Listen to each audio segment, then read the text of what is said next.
नमस्कार दोस्तों, मैं एडवोकेट दीपशिखा लीगल अवेयरनेस के एक और वीडियो में आपका स्वागत करती हूं। आज के इस वीडियो में मैं बात करूंगी लोन डिफ़ॉल्ट के बाद जो आरबीआई की गाइडलाइंस है सिविल में स्टेटस को लेकर के, उन गाइडलाइंस के बारे में बात करूंगी और साथ ही बात करूंगी कि एनपीए लोन अकाउंट हो जाता है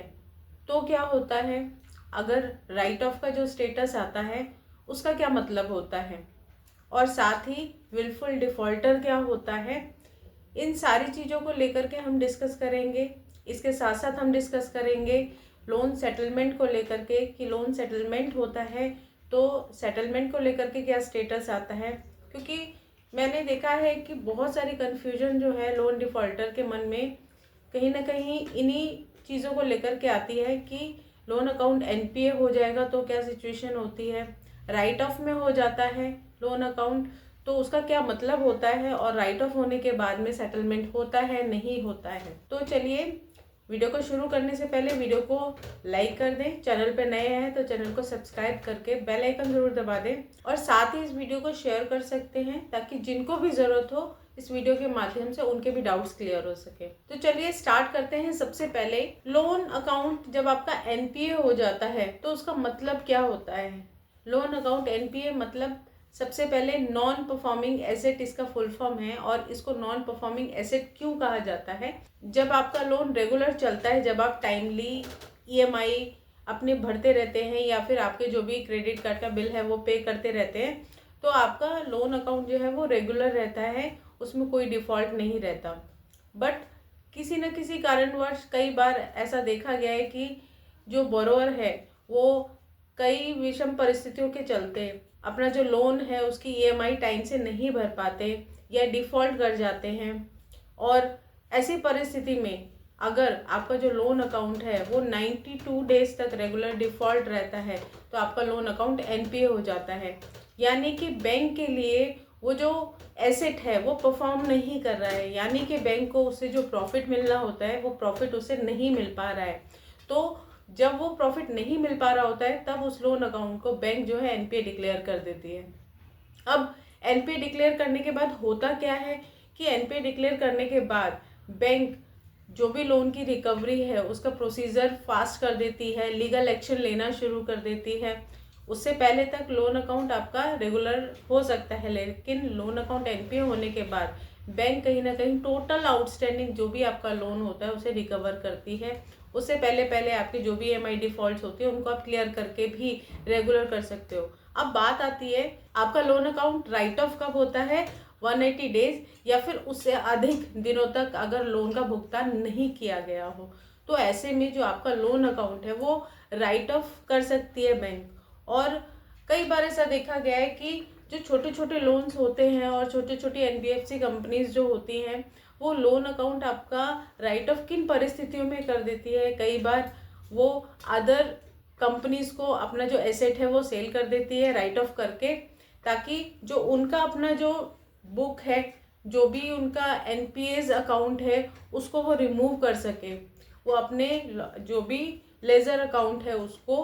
क्लियर रखती है ताकि उनके जो एनपीएस अकाउंट है वो ज़्यादा से ज़्यादा ना दिखे और उनका जो बुक है वो एकदम क्लियर हो। तो इस वजह से जो भी इस तरह के लोन होते हैं जो 180 डेज या उससे ज़्यादा डिफ़ॉल्ट होते हैं उन्हें वो अपने एसेट से रिमूव करके उसे बैड डेब्ट डिक्लेयर करके उसको राइट ऑफ में डाल देती है, और उसके बाद अदर जो भी एजेंसीज हैं उनको सेल कर देती है, कई और कंपनीज को सेल कर देती है। कई बार आपके पास मैसेजेस आते हैं कि हमने जो अपना एसेट है, जो लोन है अकाउंट, वो किसी और अदर कंपनी को सेल कर दिया, अब वो वाली कंपनी जो है वो आपसे रिकवर करेगी। अब उन्होंने अपने में तो राइट ऑफ कर दिया उस अकाउंट को, तो जो रिकवर करने की लायबिलिटी है वो उस कंपनी को हो जाती है जिसको वो एसेट सेल करते हैं। अगर आपके पास भी ऐसा कोई मैसेज आया है तो कमेंट बॉक्स में कमेंट करके ज़रूर बताएं कि किस कंपनी को एसेट सेल कर दिया गया है। अब यहाँ पे हमने बात कर ली लोन अकाउंट एनपीए की, राइट ऑफ की बात कर ली। अब एक जो सवाल उठता है वो आता है विलफुल डिफ़ॉल्टर को लेकर के। मतलब विलफुल डिफ़ॉल्ट होता क्या है, अभी तक लोगों को क्लियर ही नहीं है कि विलफुल डिफ़ॉल्ट होता क्या है। अब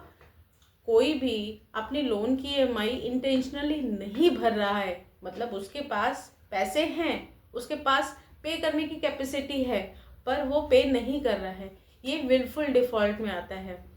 अब ऐसा नहीं है कि जिस इंसान की क्षमता है नहीं और वो पे नहीं कर रहा है ना, तो वो विलफुल डिफ़ॉल्टर होगा। वो विलफुल डिफ़ॉल्टर बिल्कुल भी नहीं होगा। सिर्फ जो पर्सन पे करने की कैपेसिटी में होता है और फिर भी पे नहीं कर रहा, वो विलफुल डिफ़ॉल्टर होता है। या फिर अगर किसी ने जो भी लोन फंड है उसका मिसयूज़ किया हो, उसको डाइवर्ट किया हो किसी अदर पर्पस के लिए, यानी कि जिस पर्पस के लिए लिया गया उसके अलावा उसका यूज़ किया गया हो। कई बार आप बिजनेस लोन लेते हैं, एजुकेशन लोन लेते हैं, तो उसमें अगर आपने बिजनेस के पर्पस से लोन लिया है तो उसका यूज़ बिजनेस के लिए ही होना चाहिए। अगर आपने अदर किसी पर्पस के लिए यूज़ किया तो वो भी विलफुल डिफ़ॉल्टर में ही आता है। वहीं अगर आप पर्सनल लोन लेते हो तो पर्सनल लोन का मतलब होता है कि आप अपने पर्सनली जिस भी पर्पस के लिए लिया है उसमें यूज़ कर सकते हो। अब थर्ड आता है कि अगर आपने जैसे कोई होम लोन लिया हो, व्हीकल लोन लिया हो, कार लोन लिया हो, और कई केसेस में ऐसा देखा गया है, कई ऐसे मेरे पास सब्सक्राइबर्स कॉल करके बताते हैं कि भाई हमने जो हमारी कार है वो सेल कर दी है, हमने एक एफिडेविट बना करके अपने एक एग्रीमेंट बना के मैंने सेल कर दी है। कई बार वो अपना जो होम है उसे भी सेल कर देते हैं। तो इस तरह का अगर आप सेल करते हो और उसको किसी और को बेच देते हो तो ये भी आपका विलफुल डिफ़ॉल्टर में आता है, और एक तरह से ये चीटिंग है, क्योंकि जब तक आपका लोन क्लियर नहीं होता तब तक वो प्रॉपर्टी बैंक की है, आपकी नहीं होती है। तो बैंक की प्रॉपर्टी को आप सेल कर नहीं सकते, है ना। आपने एज अ सिक्योरिटी प्लेज किया है, आपने ये as a security mortgage paper करे हैं कि भाई अगर मैं लोन नहीं पे कर पाता हूँ तो आप मेरी उस प्रॉपर्टी से अपना जो लोन है उसे रिकवर करो। और ऐसे में अगर आप उसको किसी और को सेल कर देते हैं या आप उसको डिस्पोज ऑफ कर देते हैं, कई केसेस में देखा गया है कि आप कार डिस्पोज ऑफ कर देते हो, है ना, कहीं गायब कर देते हो, वो भी चीटिंग आता है। तो इस तरह की जो चीज़ें होती हैं ये विलफुल डिफ़ॉल्टर में आती है। तो ऐसी अगर कोई भी प्रैक्टिस आप करने की सोच रहे हैं या अगर किसी ने आपको सजेस्ट किया है कि ठीक है सेल कर दो, है ना, कुछ नहीं होगा सेल करने से, तो इस तरह का चीज़ जब तक आप प्रॉपर्टी आपके नाम नहीं आती या व्हीकल आपके नाम नहीं हो जाता तब तक आपको कोई भी राइट नहीं है उसको किसी को सेल करने का। तो इस तरह की चीज़ों से बचें और किसी की भी बातों में नहीं आए, और अपना जब आपका व्हीकल या होम आपके नाम पे हो जाए तभी सेल करें। और अगर कोई भी कमिटमेंट पे करने के लिए किया है आपने कि हम टाइमली ईएमआई भरेंगे और आप उस टाइम पे नहीं पे कर पाते हो तो वो जो कमिटमेंट में भी फेल होते हैं उसे भी विलफुल डिफ़ॉल्टर में माना जाता है। बट अगर कोई कंडीशन आपके सामने ऐसी आ जाती है, फाइनेंशियल सिचुएशन ऐसी आ जाती है कि अगर आपकी जॉब चली गई या बिजनेस में लॉस हो गया या फिर कोई मेडिकल इमरजेंसी आ गई और ऐसे में अगर आप ईएमआई नहीं भरते हैं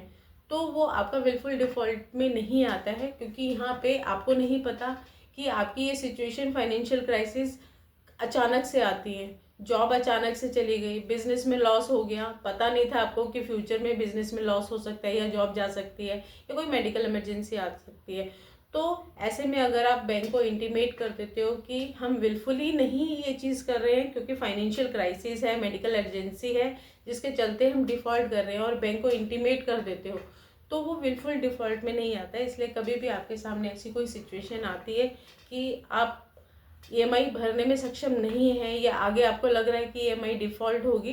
तो आप बैंक को इंटीमेट ज़रूर कर दें ताकि बैंक आपको एज अ विलफुल डिफ़ॉल्टर ना घोषित करे या एज अ विलफुल डिफ़ॉल्टर ना दे। इसके लिए आप बैंक को किसी भी एडवोकेट के माध्यम से प्रायर लीगल नोटिस दे सकते हैं, जैसे कि आप उनको इंटीमेट कर सकते हैं। आप उनसे अगर आपकी फाइनेंशियल कंडीशन ख़राब है तो कुछ टाइम मांग सकते हैं, मॉरेटोरियम पीरियड मांग सकते हैं, लोन रिस्ट्रक्चर के लिए आप रिक्वेस्ट कर सकते हैं, या फिर अगर फ्यूचर में इफ़ पॉसिबल कि क्लियर हो जाए आपका लोन तो बेटर है, अगर नहीं हो पाता है तो सेटलमेंट करने के लिए भी आप रेडी है, उसकी रिक्वेस्ट आप भेज सकते हैं। प्रायर लीगल नोटिस भेजकर बैंक को आप इन सब चीज़ों को लेकर के इंटीमेट ज़रूर करें ताकि बैंक को भी एक कम्युनिकेशन मिल जाए आपकी तरफ से कि आप डिफ़ॉल्ट विलफुली नहीं कर रहे हैं और आप उनसे क्या क्या रिक्वेस्ट कर रहे हैं, चाहे वो मॉनिटोरियम पीरियड का हो, चाहे वो लोन रिस्ट्रक्चर का हो और चाहे वो लोन सेटलमेंट को लेकर के हो। तो आपके सामने अगर ऐसी कोई सिचुएशन आती है तो प्रायर लीगल नोटिस किसी भी एडवोकेट के माध्यम से आप भेज सकते हैं। अब हम आ जाते हैं, आपने कई बार देखा है कि सिविल में हमारे सामने कुछ स्टेटस आते हैं, जैसे हम डिफ़ॉल्ट करते हैं, डिफ़ॉल्ट करने के बाद में आप सिविल में आप स्टेटस देखते हैं, suit filed, wilful default, closed, write off suit filed, wilful default, settled, post write off close. अब जब आप देखते हैं तो कन्फ्यूजन ये होता है कि सूट फाइल्ड कैसे हुआ, हमें तो पता ही नहीं है कि सूट भी फाइल्ड हो गया है, हमें तो पता ही नहीं है कि हमारा जो लोन है वो क्लोज हो गया है, या फिर आपका राइट ऑफ होने के बाद में आपका कब सूट फाइल हुआ, कब आपका जो है सेटलमेंट हो गया,